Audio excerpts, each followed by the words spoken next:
नमस्कार, स्वागत है आपका टेक्निया न्यूज में। मैं हर्षिता गुप्ता। तो चलिए वक्त हो चला है आज की 10 बड़ी खबरों का। पूर्व राष्ट्रपति रामनाथ कोविंद की अध्यक्षता वाली समिति ने एक देश एक चुनाव की रिपोर्ट वर्तमान राष्ट्रपति द्रौपदी मुर्मू को सौंप दी है। रिपोर्ट में एक देश एक चुनाव को लेकर सत्तारूढ़ भारतीय जनता पार्टी और अन्य पार्टियों की राय के साथ कई अहम बातों का जिक्र किया गया है। कुल 191 दिनों तक इस विषय पर राजनीतिक दलों की राय शुमारी और अन्य पहलुओं पर शोध समिति ने ये रिपोर्ट तैयार की है। रिपोर्ट 18,626 पन्नों में तैयार की गई है।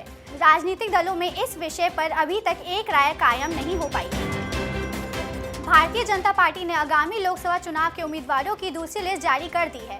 पार्टी की दूसरी लिस्ट में 72 प्रत्याशियों के नाम शामिल है, जिसमें कई दिग्गज नेताओं के नाम भी शामिल है। हरियाणा के पूर्व सीएम मनोहर लाल खट्टर करनाल से लोकसभा का चुनाव लड़ेंगे। इसके अलावा केंद्रीय मंत्री अनुराग ठाकुर को हमीरपुर और केंद्रीय सड़क एवं परिवहन मंत्री नितिन गडकरी को नागपुर से लोकसभा का उम्मीदवार बनाया गया है। बुधवार को प्रधानमंत्री नरेंद्र मोदी ने सामाजिक उत्थान, रोजगार और जन कल्याण को बढ़ावा देने के लिए पीएम सूरज पोर्टल लॉन्च किया है। पीएम सूरज पोर्टल के जरिए जरूरतमंदों को रोजगार शुरू करने के लिए 15 लाख रुपए तक की ऋण सहायता प्रदान की जाएगी। इससे व्यवसाय के नए अवसर तैयार होंगे, साथ ही काफी संख्या में लोगों को इसका लाभ मिलेगा। केंद्रीय मंत्रिमंडल ने बुधवार को दिल्ली मेट्रो के चौथे चरण की परियोजना के 2 नए कॉरिडोर को मंजूरी दे दी है। ये कॉरिडोर लाजपत नगर से साकेत जी ब्लॉक और इंद्रलोक से इंद्रप्रस्थ तक बनकर तैयार होंगे। इन कॉरिडोर को मार्च 2026 तक विभिन्न चरणों में पूरा किया जाएगा। इस परियोजना में 8,399 करोड़ रुपए खर्च किए जाएंगे। मंत्रिमंडल की बैठक के बाद केंद्रीय मंत्री अनुराग ठाकुर ने इसकी जानकारी दी है। रक्षा मंत्रालय ने भारतीय सेना और तटरक्षक बल के लिए उन्नत किस्म के 34 हल्के हेलीकॉप्टर और संबंधित उपकरणों के अधिग्रहण के लिए बुधवार को हिंदुस्तान एरोनॉटिक्स लिमिटेड के साथ 8,073 करोड़ रुपए के 2 अनुबंधों पर हस्ताक्षर किए हैं। अनुबंध के अनुसार 34 ध्रुव MK3 हेलीकॉप्टर खरीदे जाएंगे, जिसमें से भारतीय सेना को 25 और तटरक्षक बल को 9 हेलीकॉप्टर दिए जाएंगे। राष्ट्रीय सुरक्षा पर मंत्रिमंडल समिति ने पिछले सप्ताह 2 खरीद परियोजनाओं को मंजूरी दे दी थी। सरकार ने इंसानों के लिए खतरनाक साबित हो रहे कुत्तों को पालने पर रोक लगाने का फैसला लिया है। सरकार ने पिटबुल और बुलडॉग जैसी प्रजाति के खतरनाक कुत्ते के आयात, ब्रीडिंग और बिक्री पर रोक लगा दी है। दिल्ली हाईकोर्ट के फैसले के बाद केंद्र सरकार ने राज्य सरकारों को करीब 2 दर्जन प्रजाति के कुत्ते की बिक्री और ब्रीडिंग के लिए लाइसेंस और परमिट न देने के निर्देश दिए हैं। इनमें पिटबुल, टेरियर्स, अमेरिकन बुलडॉग और रॉटविलर जैसे खतरनाक कुत्तों की नस्लों पर प्रतिबंध लगाया गया है।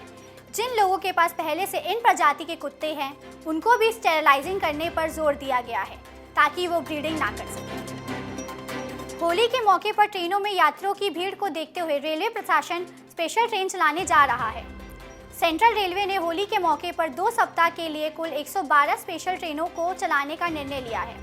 होली स्पेशल ट्रेन देश भर की कई स्टेशनों से 21 मार्च से चलाई जाएंगी। दिल्ली के आनंद विहार रेलवे स्टेशन से पूर्वोत्तर के लिए 21 मार्च से 30 मार्च के बीच कई स्पेशल ट्रेनें चलेंगी। दिल्ली शिक्षा निदेशालय और दिल्ली सरकार ने वर्ष 2024-25 के लिए सभी सरकारी और मान्यता प्राप्त स्कूलों का एकेडमिक कैलेंडर जारी कर दिया है।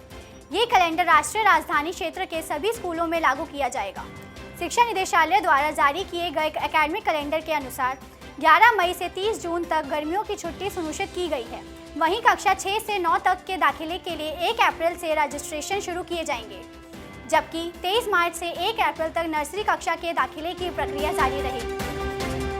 IPL 2024 में रोहित शर्मा से मुंबई इंडियंस की कप्तानी छीन जाने पर पूर्व क्रिकेटर युवराज ने नाराजगी जाहिर की है। युवी ने एक बयान में कहा है कि रोहित शर्मा को एक और सीजन में कप्तानी देनी चाहिए थी, जबकि इस बार रोहित शर्मा टीम में बतौर बल्लेबाज खेलेंगे। साथ ही युवराज ने ऑलराउंडर हार्दिक पांड्या को पहले टीम का उप कप्तान बनाने के लिए कहा है। अजय देवगन की आने वाली फिल्म दे दे प्यार दे 2 की शूटिंग शुरू होने वाली है। शूटिंग शुरू होने से पहले ही निर्माताओं ने फिल्म की रिलीज डेट तय कर दी है। लव फिल्म्स और टी सीरीज के बैनर तले बन रही फिल्म 1 मई 2025 को रिलीज की जाएगी। ये फिल्म अजय देवगन और रकुल प्रीत की फिल्म दे दे प्यार दे की सीक्वल फिल्म होगी। इसका निर्देशन अंशुल शर्मा करेंगे। आज के लिए इतना ही। देखते रहिए टेक्निया न्यूज। चैनल को लाइक, शेयर और सब्सक्राइब कीजिए।